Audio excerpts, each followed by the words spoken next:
let's turn on the music. It was just there. Okay, I'm back with my normal music. No more anxiety about getting caught by the GEMA or YouTube. I hope that the lighting is okay. It's already pretty late in the afternoon. I mean, for winter time, it's like 3:30. So we'll see if the light stays okay. I can already tell like it's not the perfect quality, but we'll just roll with it. Hello everyone and welcome back to yet another video. It's actually like I posted or uploaded the last one just like 2 days ago, so this is kind of recent or like sudden to make another one again, but because my intention was to make one every Wednesday, I thought I would continue with it. Yeah, and you can see there's our little lights in the back for the Advent time, the time before Christmas. I hope you're doing well. I hope you're having a nice winter time or whatever season you're in, wherever you are.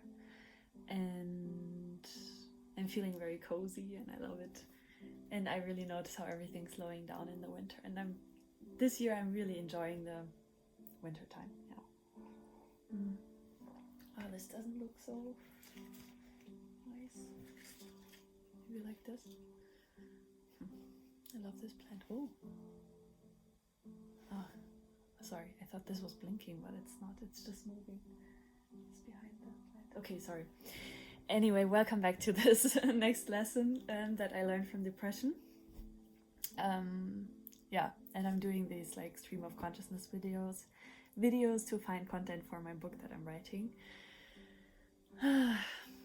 And it's also a big healing journey for me to go through everything that I experienced and really, kind of let it go, or I don't know, find peace with it and kind of release some of the shame, or I don't know, whatever I'm feeling. So it's a nice experience for me to do, even though I have to admit I'm always a little bit anxious, or often anxious, when I start making this video or the video.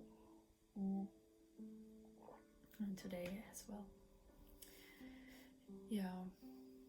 Okay, the lesson number 12. I have 22 lessons in total. I think I never really said that.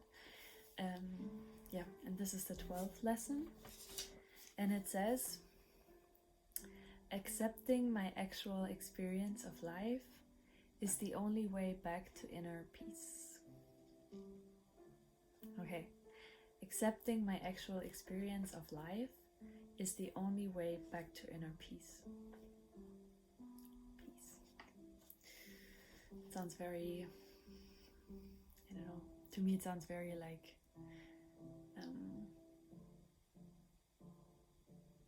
a little bit preachy, I don't know. But it is a really big one for me. And I think anyone who has grown up kind of neglecting their experience, like in order to, I don't know, fit in or be appreciated or valued in the family or in the environment you're in. I think you can relate if you feel like you have neglected your own experience a lot as well. And for me this was a big lesson to not override my actual experience by just doing what I thought was acceptable, or by just acting or talking about experiences in the way that I thought you're supposed to do, talk about them. And for me, like when I hear this lesson, I think mostly about situations where I felt overwhelmed, where in reality, or in like a lot of people would never be overwhelmed or scared or not okay with something. Um, and I think that amounts to the fact that I'm really, really sensitive, and I think I grew up in, like, because the people around me, I think they didn't really know, I don't know if they noticed it so much when I was a child, and I'm guessing that the rest of my family are not as sensitive um, as I am to, I don't know, sensitive in the broad term, like, I don't know, sensitive to noises or light or moods or smells, like all the sensory but also the emotional sensitivities that can exist. I think I'm really more sensitive than other people, which causes a lot of just reconsidering a lot of things in my life compared to what I learned how to live growing up, and to really readjust. And yeah, so I think it makes sense that I, as a child, kind of, or growing up, I adapted to what I saw in other people, like what was okay for them, or how they were reacting to certain things. And also I think there were a lot of times where I was like, where I expressed my sensitivities, or like my boundaries, or like that something was not okay for me, or that I was feeling overwhelmed, but it kind of was often not. Yeah, but I think either it was like rejected because, I don't know, from my parents, but I think not in a conscious way, like that they really wanted, like they didn't want to harm me. They just, I think they couldn't relate, and also growing up in a family of 4 children, like there just wasn't space and time to accommodate everyone in the perfect way, I think. And so it was just easier to have everyone kind of oftentimes play along with what was required of us, which I think it's also good to learn, of course, to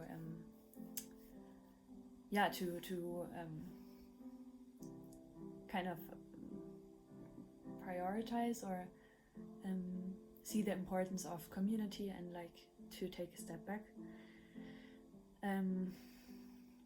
when it comes to certain things that you maybe want. But I think with like basic needs and sensitivities, I think it's really important actually to honor them.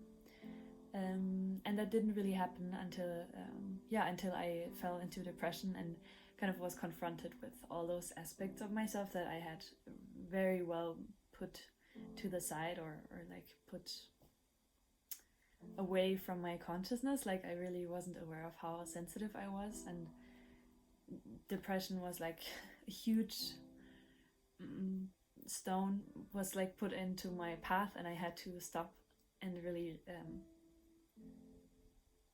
maybe I was kind of like pushed towards becoming aware of those things again, and having to learn how to deal with them. And so a lot of the experiences, or just a lot of things in my life, or situations in my life that before were kind of like that I would act or react or feel a certain way about them, like suddenly they felt much bigger, or much more overwhelming, or much more intense, and that was really like a huge shift for me to kind of adapt to this much change at once in all areas of my life. And then even though sometimes I didn't want to, sorry, this is kind of abstract right now, right? It's not very, very concrete, but I think I will get to more like concrete examples.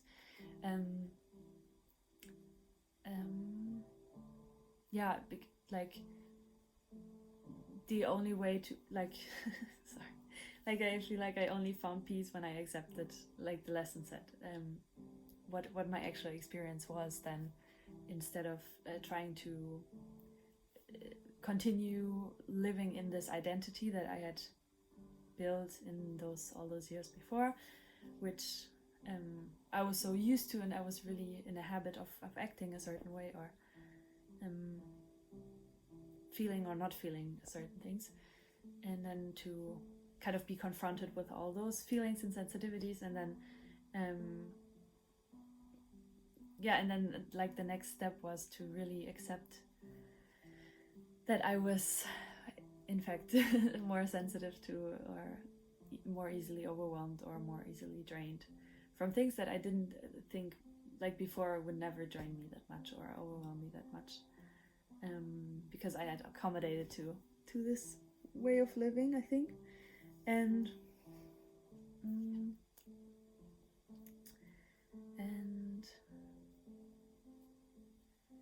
yeah, it's a lot of little things, like going to the supermarket and realizing how it's not just a small thing for me to go there, but that all the noises, all the people, like everything I interact with, every sensory input I have really affected me, and that it was really actually a big deal for me to go to buy something in the store. Or like if I think about the time I went back to Taizé, to the monastery, in 2018 for just a couple of weeks, because I really wanted to feel safe there, because I had felt, I don't know if you've watched the videos before, but like I was there for 9 months in 2016, and I had felt very peaceful and very grounded and very like at home. And like I went back 1.5 years later, because I wanted to feel that again. And when I was there, I had already changed so much, and I had really fallen deep into this depression, which like really had torn me open and made me really raw and really vulnerable to, well, that's how it felt, to everything that was around me. And so that my time there was actually really not peaceful at all, and not grounding, and I didn't feel home there, even though I wanted it so badly. And yeah, the only way kind of my only option after like 3 weeks, and then like I had this breakdown, was to accept that my actual experience of being there was not pleasant and not that great, because it just wasn't the right place for me at that time at all. Like it was so overwhelming. There were so many people. It was in the summer. It was noisy. There was so much heat from the sun. Like, and the works that I was doing the jobs that I was doing were really demanding and draining, and it really wasn't the right thing for me. And maybe another example would be one that I really want to write about in my book as well, is about my therapy. I started therapy at the end of 2019, when I was already kind of a little bit more settled in everything that was like going on with me.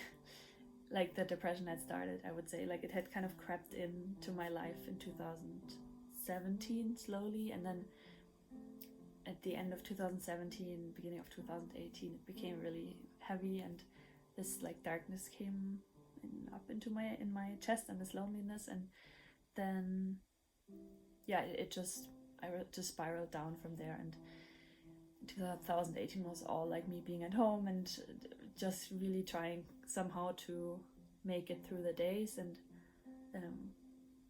somehow feel a sense of groundedness maybe.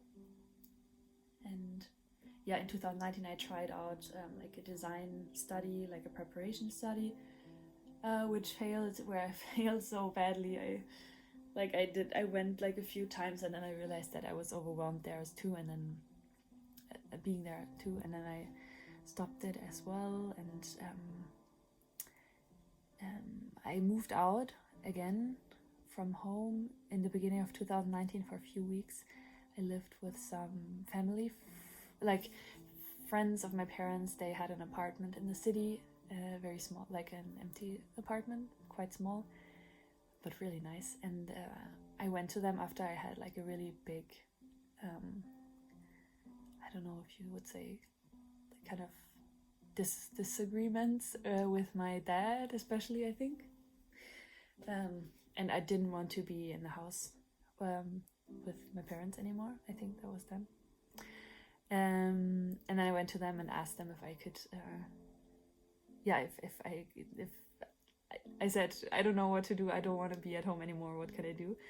And they offered me to stay at this place. And then I ended up staying for a few weeks, and they were so nice. They like brought me because there was no furniture, just the kitchen, and they brought me like a little table and chairs and a mattress and like all kinds of essentials that I needed. And then I could just stay there for free. I was so lucky. And so like I had my little own place for a few weeks while I was doing this preparation design study thing. But also I was really, really, really unwell at that time as well, and was feeling so lonely and was really, really struggling so much. And in the beginning of that year, before I moved out, I had started to take medication. So I was taking, just a general antidepressant, a very low dosage, and like that,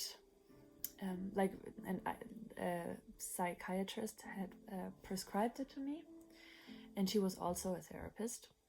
And so in like the winter of 2019, when I was starting my studies up again, like I wanted to study again, but mostly because I was so lonely and I wanted to be part of a community.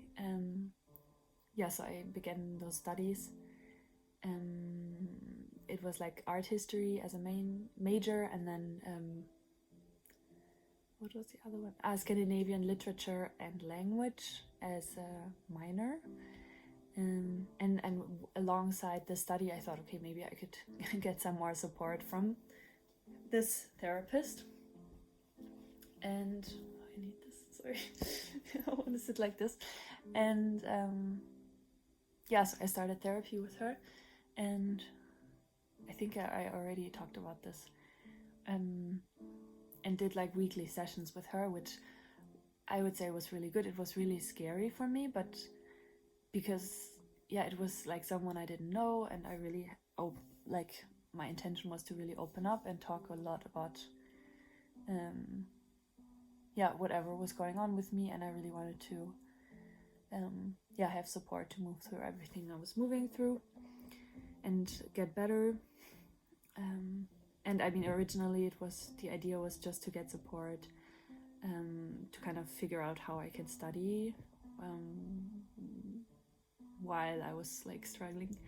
And in the end, it didn't work out with the studies. I stopped them like in December, or no, I think in February I stopped them of the next year. And then I went to the clinic, psychosomatic clinic, and so we had weekly sessions, and she was a really, really, I would say, really good therapist. Like, she had a lot of years of experience, and it was just like it felt like a space that was just for me, I mean, of course, and like a space where I could really unpack everything and really honor what was going on within me and get a lot of good support. Like, it was really helpful for me, and I was super thankful that I had her. And even though it was really difficult, like after every session I would be so tired, and really a lot of things would just come up during the sessions that really took a lot of energy from me. And then like the next year after I went to this clinic where I stayed for 10 weeks, which was kind of really also like no walk in the park, but also like really helpful. And then I came back and had like really wanted to do intense therapy. I really wanted to dive into my childhood and really just uncover so much that I wanted to talk about. And so we did, like with the same therapist that I had started with in 2019, I did, actually I met 3 times a week with her in the summer of 2020. And I mean, I'm really lucky she had the time and the capacity to do that. And so, yeah, we met 3 times a week and talked about my childhood and unpacked a lot of things and went into all the details, which was super, super helpful for me. And then came 2021. I started to work in an organic store, just like, I don't know, unpacking deliveries and putting them on the shelf, sometimes working at the cashier, but mostly doing the unpacking stuff. And like I just worked there like 2-3 afternoons a week, and then later even less. And I still went to therapy, and over the course of the year it became like the topic of the childhood kind of had, I would say I had like gone through or into what the things that I had wanted to go into. And then it kind of came back more to my daily life and what I wanted to do in the future and how I wanted to continue my life. And then it became more clear that yes, of course, I mean, every therapist has their own life experiences and own views and values, of course. And it became clear that like she had a little bit of different view on what she thought was good for me for my future. And kind of like I noticed she really wanted to kind of lead me into the direction of like doing some kind of apprenticeship or study or whatever would lead me back to a normal life. One that was like valued or like seen as, okay, this is what you do when you live in the society that we live in. And I really I tried and I tried to be open to it, but over time I realized I'm not ready and I'm not capable and I can't do it. And while that was happening, like while our while I was noticing, okay, we're kind of drifting apart, we're not on the same lane anymore really,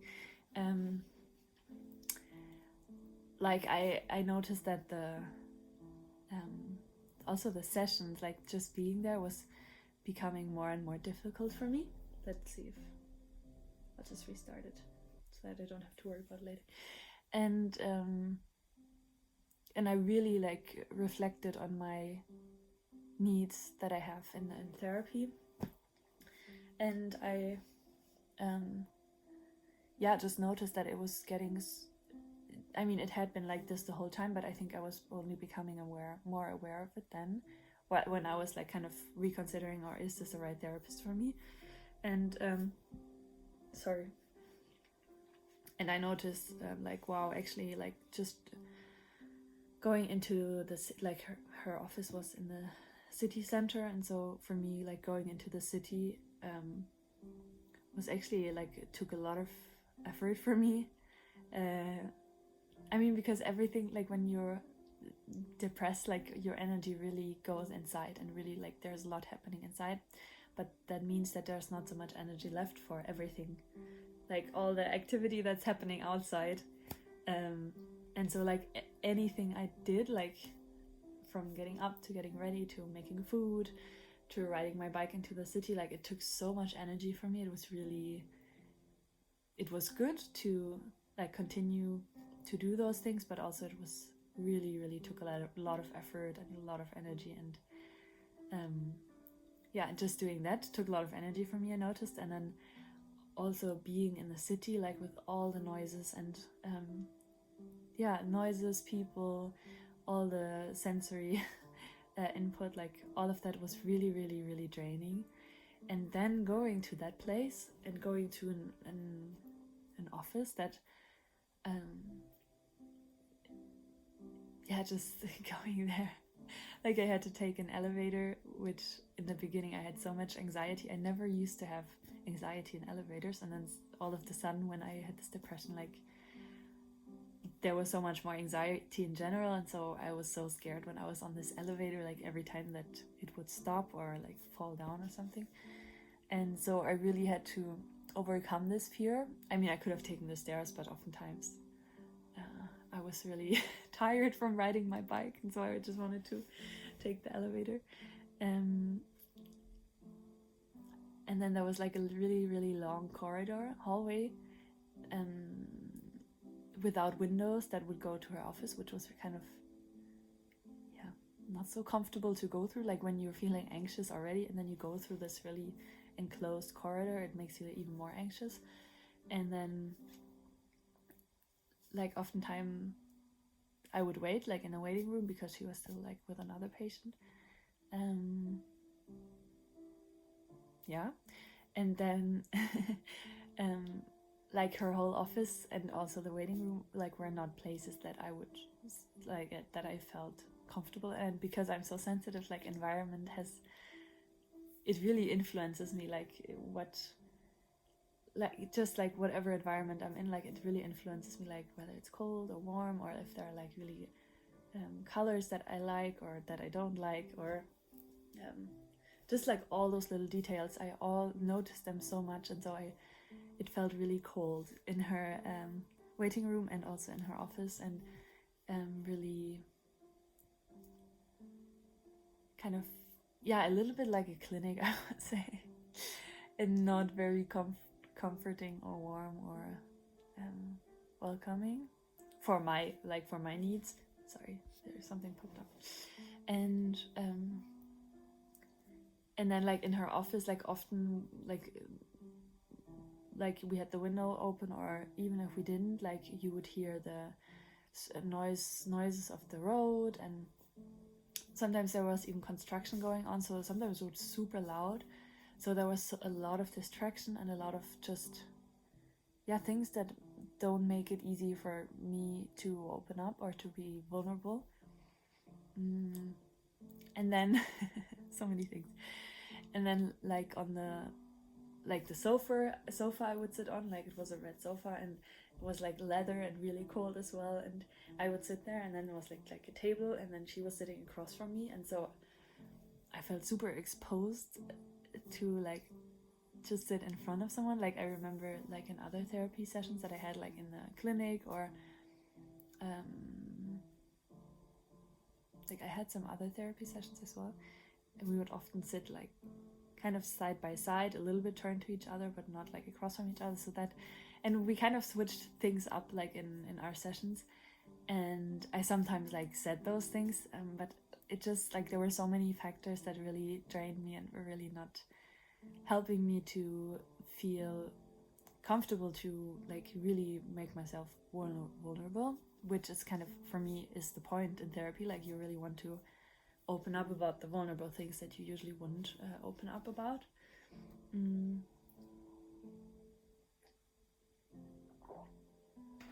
And now this sounds a little bit spiritual, but yeah, I'll just say it because it's really how I felt. Because she's also a psychiatrist. She had a lot of patients with like really, really heavy things that she would prescribe medication to. And so I really often felt like, okay, I'm in this office where like a lot of people who with a lot of really, really heavy and dark things are as well. And I kind of felt like that was in the air, and that wasn't helping me either, to feel, yeah, to kind of feel comfortable. And then like while I was noticing all those things, I also noticed that often during our conversations, when it would become more tender, or she would ask questions that were really like, yeah, just hitting the core of what, like some struggles, I noticed that I really couldn't feel myself so well. Like I couldn't really sense me being in my body anymore, and I really felt like I was dissociating. I don't know if you know this word. Like dissociating means that you kind of feel like you're not really in your body anymore, but rather that you're outside of your body, kind of watching your body do its things. It's really weird for me, like really kind of uncomfortable for me to talk about this, because whenever I talk about it, I feel like it happens a little bit. And so I think I mentioned in the one of the first videos that I did have those experiences of dissociation in the beginning of my depression, when I was like walking through the city and there were a lot of people and noises, and I would walk there and feel like I'm not even like I would feel like I was actually above myself watching myself walk, and I really felt like I wasn't in my body, which is actually a really brilliant mechanism of the body when it feels like completely overwhelmed. That the psyche kind of like just, I don't know how to explain it, but like it's kind of like a survival mode when your body is so overwhelmed with like input or stuff that it just can't handle what it's feeling, and then you just like kind of leave the body physical experience. It's an actual medical thing, so it's not spiritual, but I was really surprised when I learned that there's actually a word for it. And I noticed that was happening in my sessions quite often, and then I realized, okay, I think that's my body trying to tell me that this is not a good place for me to continue to go regularly, to open up. Because even after the sessions, when I would feel like I had really just like open up and I felt very raw and vulnerable, I would go outside, I would be in the city, like in the busyness of the city and like all the people, and have to take my bike home or sometimes take the tram, and it was just too much. And when I got home, I was usually so tired and drained and overwhelmed that I just wanted to rest for the rest of the day, or felt like my nervous system was so on edge and so activated that I just wanted to go in the forest and be there, and just kind of really had to regulate myself, or really put a lot of energy into regulating myself after that. And so it was something that was really a big thing for me, and at the same time it was happening in a place that was supposed to help me get better. And so for me it was a huge deal to really acknowledge that that was how I was feeling, and that I needed to take action to change that. But it took so long, even though I already knew all those aspects or the factors that were factoring into like therapy being so, just like the whole setup of my therapy was really not good for me and my well-being. It took me so long, even after I knew all those things, to really accept it and to just kind of allow myself to step back from it. And I think it has to do with the fact that, I mean, like when you go to therapy, you really build a bond with your therapist, which, I mean, it's the base of whatever happens there, I would say. Like you really, like it becomes like a safe attachment in your life. Like that's the idea of therapy. And so it was like this one person that was kind of there for me in a time when I really felt like my boat was shaking, like my whole life was shaking, everything around me. And so it was really, really difficult for me to really accept that it wasn't good for me anymore, and that even like my therapist, who had helped me so much, like her and my values or ideas of life were not matching anymore, and we couldn't really work together anymore. And so I think in 2000,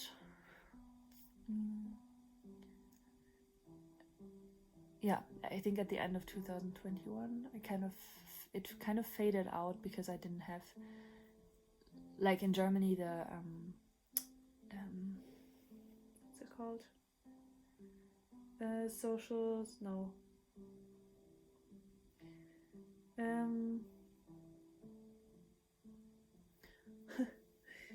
What's the word? When you pay money every month so that you insurance, like the health insurance, yes. Like in Germany, you have to kind of ask for sessions. Like you have to the therapist has to write reports every, like in the beginning, like when you start therapy, they tell the health insurance, okay, this person has this and that, and they need therapy, and then they allow this is really difficult to explain in English. Then the health insurance says, okay, you can have like 20 sessions for now, and then after that you'll report back to us and write another report on what's needed from there. And so like there's always a certain time after a certain amount of sessions in therapy that the therapist has to reapply for money from the health insurance, so that they can pay for the next sessions. Like I didn't pay for therapy myself. It was paid by health insurance, which is really, really amazing that happens in Germany. And so that was kind of like the sessions that we had gotten accepted were kind of ending, and I had to reapply, I think, or ask for more. And it was like kind of taking me a while to do it, and then I did it, and then I went back for sessions, and I think both my therapist and I both knew that it was kind of not working anymore with us, and it's actually really good to switch therapist after a while, and not to stay with the same person for too long, because of course every therapist is their own person and has their own values and ideas, and it's really actually really good and helpful if you feel stable enough to switch to a new therapist after a while, because then you get new input and can really benefit from a different person's point of view and their advice maybe and experiences. And so we kind of talked about it then, and both kind of, she was kind of pushing me to do it, because she was really noticing as well that it wasn't that good for me anymore. And I think she was also kind of tired because we were going around in circles, I think. And for me it was really, I knew that it was time to let go, but also because of this like attachment thing and this like safety that I had built upon my relationship with my therapist, like it was really hard for me to actually let it go and to not continue therapy with her.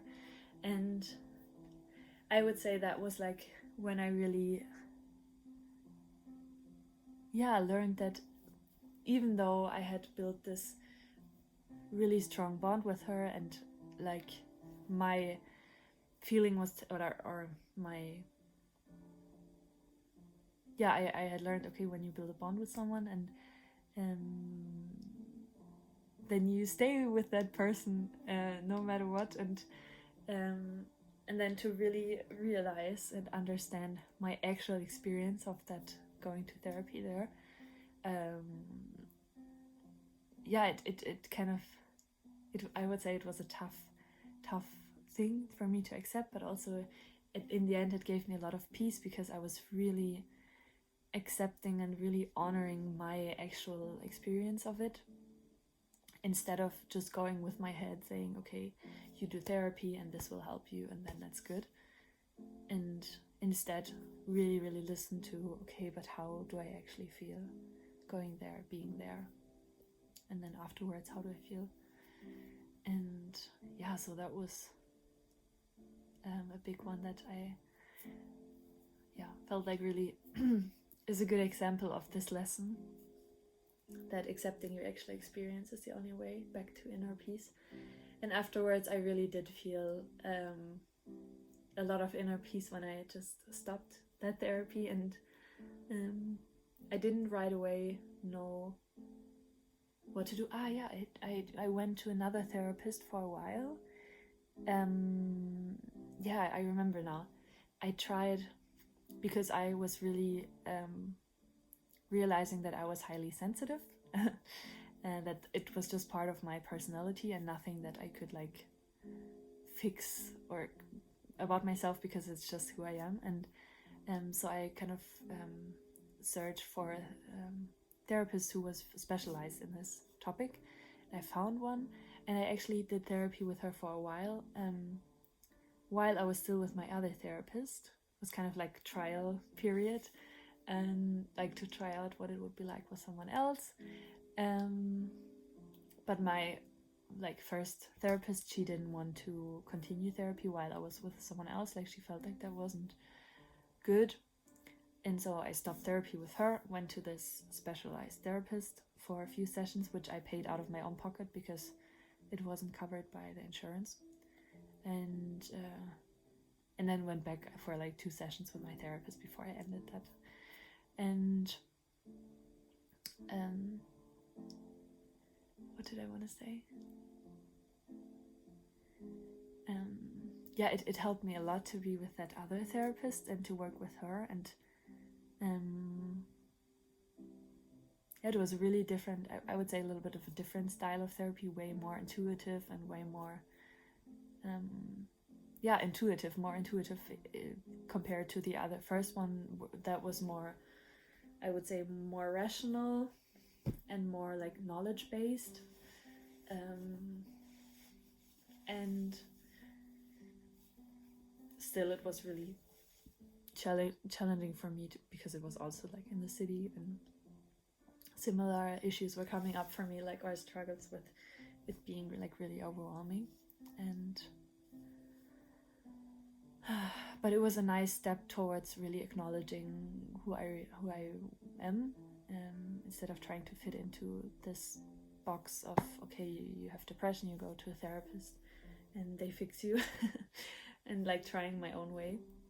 And after a few sessions I stopped like with this second therapist, because I felt like I had received a lot and I was okay with it, and also it was always quite a lot of money, and so couldn't really afford it anymore, but I was okay with it. And then I actually didn't have therapy for a while, like maybe half a year or something, or maybe less.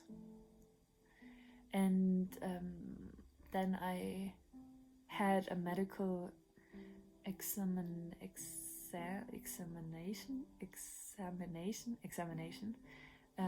from the social services here in Germany, because like in 2021 I had applied for what's it called, like to get money for when you're not able to work, just like social support, maybe that's what you call it. And I had gotten it, and then I had I was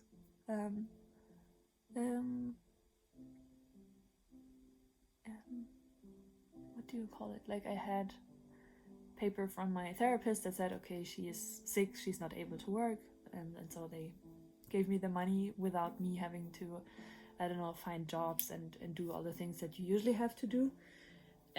But after like 1 year, they said, okay, but we want to do this medical examination with you to see how you're doing. And that was kind of like 4 or 6 months after I stopped my therapy with my therapist. And so I went there, and it was really not cool.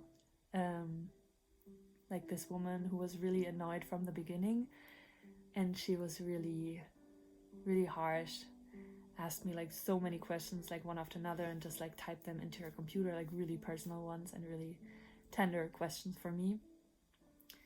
And she got really angry when I didn't understand like one thing right from the beginning. It was so hard. painful for me to go through it, and so I felt so not well taken care of there at all, and not like, I mean, I was in a really, really vulnerable state. I was really not okay, and then they treated me like, I don't know, I was just a number, and really, really not respectful at all. Anyway, this doctor, she got really upset when I told her that I'm not in therapy anymore, and I was doing some other things, like I was getting interested in somatic therapy, like, and I was doing a lot of somatic exercises myself, and had started to be, like, I had become part of this women's group, online group, where I was really learning a lot about my body and my cycle, and I felt like really like moving in my healing journey, like it was still continuing, and I was really proud of myself. But for her, that didn't mean anything. She said, no, you need a therapist. And she told me, okay, we will grant you the money, but you really have to, I really strongly advise you to get a new therapist. And so after that, I had this pressure, and so I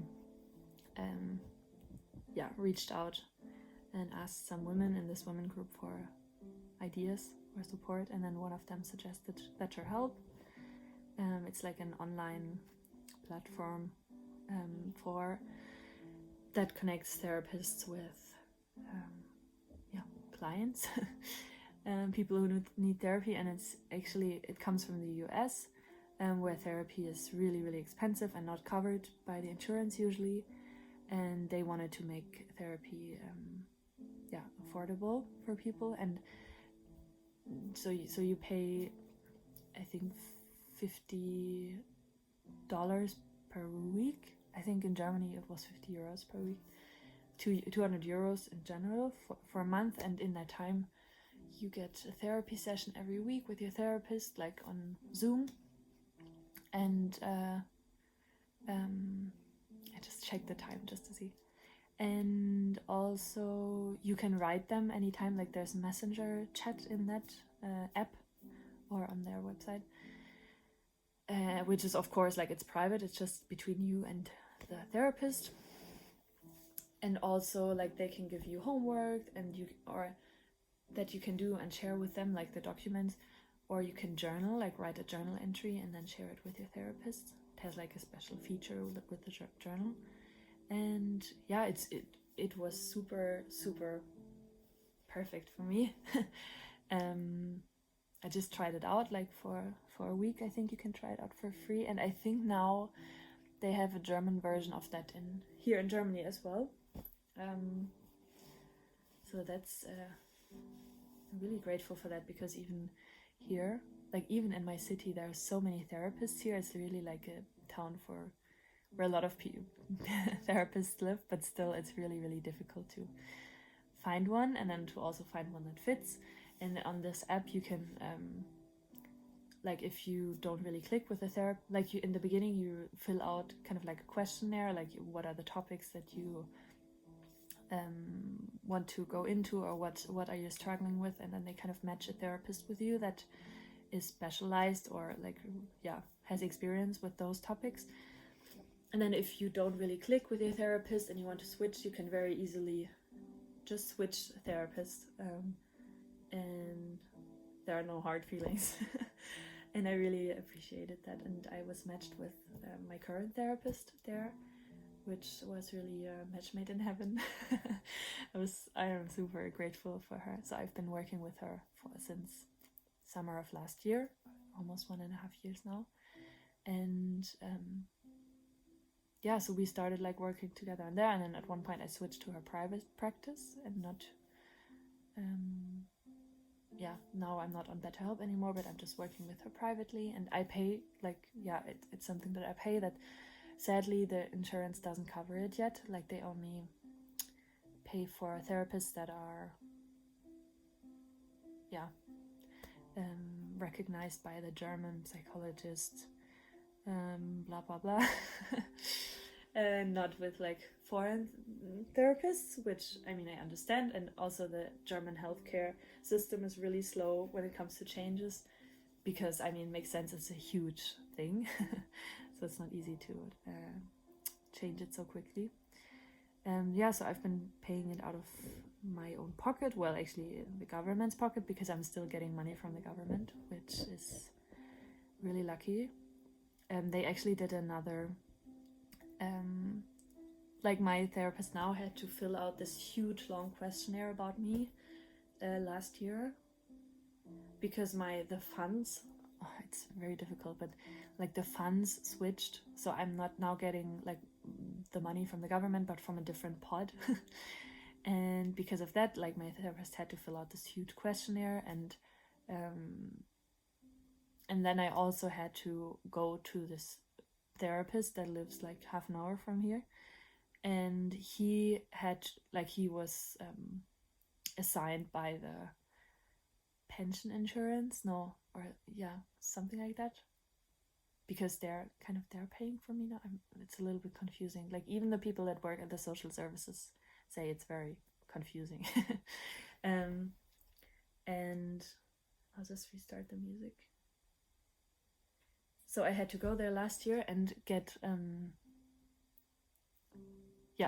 get another medical exam or psychological exam by this other doctor, I was really anxious beforehand, because I had this experience with this other doctor from the social services.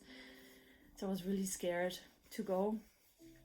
But he was I think, almost retired therapist who had been working with in clinics all his professional life, I think. And so he really knew how to talk to someone like me. And was really respectful and really listening carefully and really trying to understand my experience, and just gave me some nice, kind words and advice at the end, and just wrote this report and said it's all good, like you will for sure get this money, and it also worked out. So now I'm getting this government money for a few years now, which takes away a lot of anxiety and insecurity that I had, because before it was only granted for usually for 6 months or then a year, but there was always this fear, okay, will I get supported after that? And I know, I'm very aware that it's not like this in other countries, and I'm it's not like this in all the countries, and I'm really, really grateful that this is possible here. I don't know how I would live or be able to get by if I didn't live in Germany, honestly, or if I lived in the US or something. I don't know. So very lucky and grateful. And this was kind of like a very away from the lesson story now, but I think it helps to kind of get an insight into what this journey with depression really entails. There are so many things that you have to figure out, not only the emotional stuff, but how do I live, how do I pay for things. And I'm lucky I had financial support, and I also had my family who supported me in the beginning a lot, and therapy was paid by the insurance most of the times. So it's really an all encompassing thing, and I'm really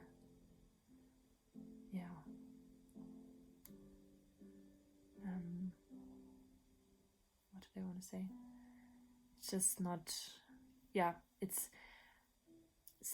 luckily it's not impossible to kind of get through it and get the support that you need, which I feel like I got, and at the same time it's still really not easy. It's not easy to find a therapist. It's not easy to figure out how to where you get your financial support from while you're really, really struggling. And I don't know, I thought it's so crazy that while you're in a deep hole and really emotionally not okay and drained, you have to figure out, okay, I have to fill out this form and talk to people and go to appointments to figure out how to get my finances sorted.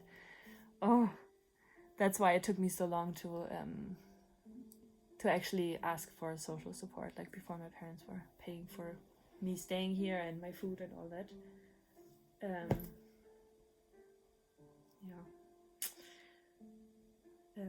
Yeah. Okay, so I hope it was okay. I feel like the longer my videos are going on, the more insecure I become and the more scared I become that it's not good enough and all that.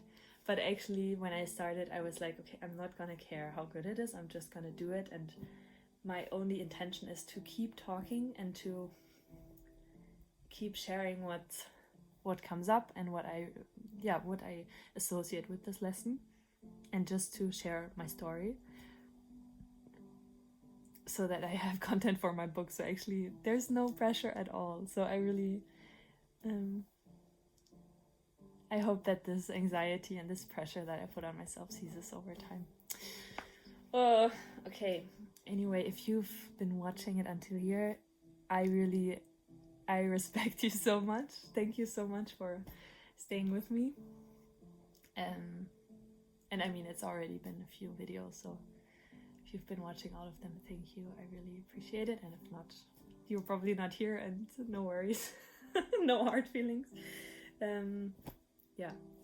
I hope you could take something from this, and I hope that maybe there is like a situation or an experience in your life where you feel like you should be feeling a certain way, but actually you feel like you know that you're feeling differently. I really hope that you give yourself a lot of grace in really exploring how you're actually feeling, and really allow yourself to go through this exploration process of, okay, what am I actually feeling in this experience, and what does it mean, and what do I want to change or do about it. And if there's anything you want to share that came up for you, please feel free to comment or to write me a message, as usual. And thanks so much for being here. I hope you have a lovely Advent week, and I hope you're well, I hope you're healthy, and let's continue walking our walk and being who we are as best as we can. Okay, bye. See you next week.